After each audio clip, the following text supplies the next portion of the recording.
Сәлем достар, мен есімім Инабат. Қазірде 3-ші курс студентімін, яғни Ибни Арсал Бөкетов атындағы Қазақ ұлттық зерттеу университетінде 3-ші курс, яғни қазақ тілі мен әдебиеті мұғалімінде оқып жатырмын. Бүгінгі бізде тақырып морфология, яғни бізде сөз таптарын зерттейтін сала, яғни сөз құрамы мен сөз таптарын зерттейтін сала бізде морфология болып табылады. Яғни морфология. Яғни бұл жерде жалпы қызметі бойынша бізде көмекші сөздер және негізгі сөздер болып бөлінеді. Яғни негізгі сөздер дегеніміз бізде сөз таптарының барлығы көбіне осы негізгі сөздерге кіреді. Яғни бұл жерде не? Сын есім, сан есім, атау, яғни атау деген бізде зат есім. Соның барлығы, яғни кітап кешке, ертең секілді мезгіл мекендердің барлығы осы негізгі сөздерге кіретін болса, бұл жерде негізгі сөзге бізде не кіреді деген нәрсеге тоқталайық. Яғни негізгі сөздер дегеніміз не? Зат есім, қандай да бір атау, мекен, сынын, сапасын, бөлшек немесе санын айтатын болсақ, осы жерде бізде негізгі сөздер кіреді. Көмекші сөздер дегеніміз не? Яғни сөз бен сөзді байланыстыратын, яғни жалпы негізгі сөзге кішкене болсын реңк беретін бізде көмекші сөздер болып табылады. Ендігі бізде морфологияға кіре алатын, яғни сөз таптары бола алатын сөздерге критерияларын айта кететін болсақ. Бірінші бізде ол қандай да бір ұғым білдіру керек, яғни мағынасы болу керек. Яғни зат есім болатын болса, қандай да бір атау, аты болу керек. Яғни кітап, планшет, ұялы телефон деген секілді дәл солай. Ендігі екінші бізде қандай да бір сұраққа жауап беру керек. Яғни сан есім болатын болса, қанша, неше деген секілді, немесе түр түс болатын болса, қандай, қай деген секілді сұрақтарға жауап беру керек болады. Енді біз үшінші критерияға келетін болсақ, жалпы үшінші критерий бізде яғни тұрлаулы, тұрлаусыз мүшелер, яғни қандай да бір сөз таптары болғандықтан ол тұрлаулы немесе тұрлаусыз мүшелерге, яғни бастауыш, баяндауыш, анықтауыш деген секілді мүшелеріне кіру керек. Яғни анықтауышқа келетін болсақ, қандай бізде сұрақтарға жауап береді. Қандай, қай, кімнің, ненің, яғни осы сөздері бар, яғни сұрақтарға жауап беретін сөз таптарының барлығы осы мүшелерге кіреді. Яғни бұл бізде морфология, яғни сөз таптары болып табылады. Яғни кіреді деген сөздер. Ендігі бізде соңғы критерий, бұл жерде қосымшаның жалғануы, қандай да бір сөз таптарға қосымшаның жалғануы. Мысалға, зат есімге бізде тәуелдік, септік немесе көптік жалғанады. Дәл солай бізде осы төртінші критерий болып табылады.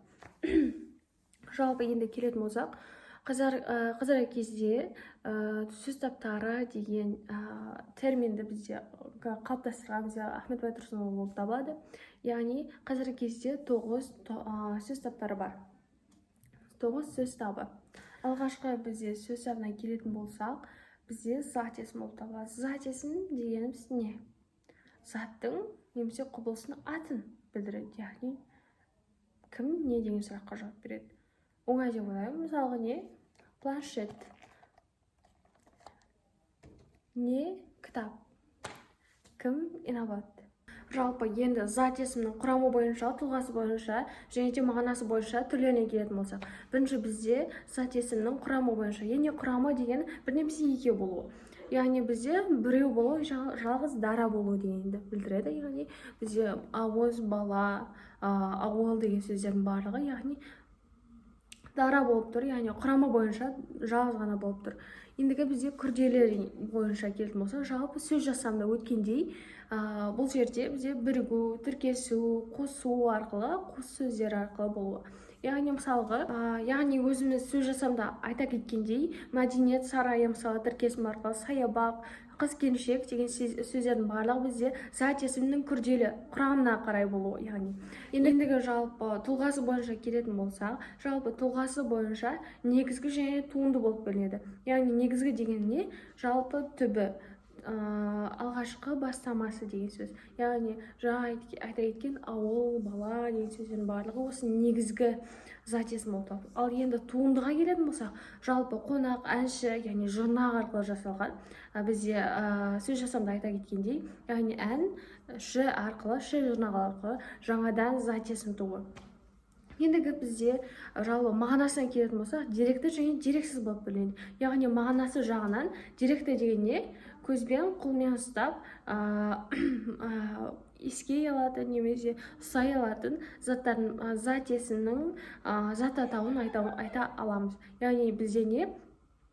Жаңа айта кеткендей, үтік, қалам, қарындаш, солардың барлығы бізде деректі зат етіп келеді. Ал дерексіз деген не жатады? Яғни бізде қолмен ұстап, ешқандай жалпы физикалық түрде ешқандай қолға ұстай алмайтын заттарды айтамыз. Мысалға не?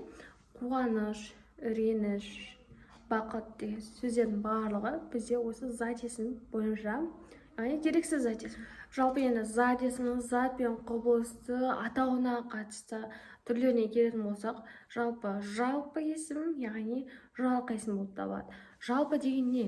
Өзі атау айтып тұрғандай, біздің қазақ тіліндегі жалпы осындай бір логикалық түрде оңай түрлерге бөлетін кезде түр атауын қоюы, яғни жалпы.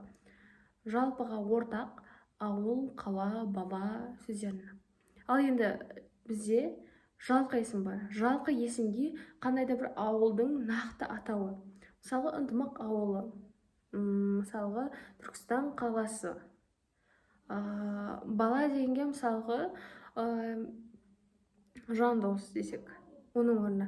Яғни не? Оның нақты атауы беріліп тұр. Бұл жерде жалқы есім осы зат есімдегі жалқы нақты адамның аты немесе заттың атауы оның жалпы есіммен бірге. Жалпы зат есімнің жасау жолдары тәсілдеріне келетін болсақ, жалпы 3 түрлі жолы бар. Бізде ол бірінші зат есімнің регмәнін тудыратын жұрнақтар болып табылады. Яғни біздегі қай, кей секілді жұрнақтар бізде осы жерде кіретін болады. Екіншісі, бізде етістіктен зат есімі жасалады. Яғни біздегі қазіргі қолданылып жатқан маме, болымсыз етістіктер, қойма деген секілді сөздер осы жерге кіреді. Яғни қойма бізде бір жағынан іс-әрекет болатын болса, яғни лексика-семантикалық түрде тәсілге кіреді. Яғни қойма мекеме қандай да бір бөлмені білдіретін болса, ал қойма іс-әрекетті білдіреді. Енді бізде үшінші жұрнақтар, яғни жасау жолына келетін болсақ, жалпы есімдерден зат есім жасайтын жұрнақтар болып табылады. Онда бізде көп қолданатын біздегі хана сөздері кіреді. Яғни кітапхана, баспахана, асхана секілді сөздер осы жерге кіретін болады. Жалпы 3 түрлі жолы осы зат есімнің жасау жолдарына кіретін болады. Ендігі соңғы бізде келетін зат есімнің жалғану және жалғаулары, яғни көптік, септік, тәуелдік жалғаулары бізде келесі сабақта болады. Бүгінгі сабақ сіздерге пайдалы болды деп ойлаймын. Және де сіздермен бірге өзімнің де әдістерімді және де өзімнің әлсіз тұстарымды білетін боламын. Және де бір жағынан креативті қосатын боламын деп сенемін. Сау болыңыздар.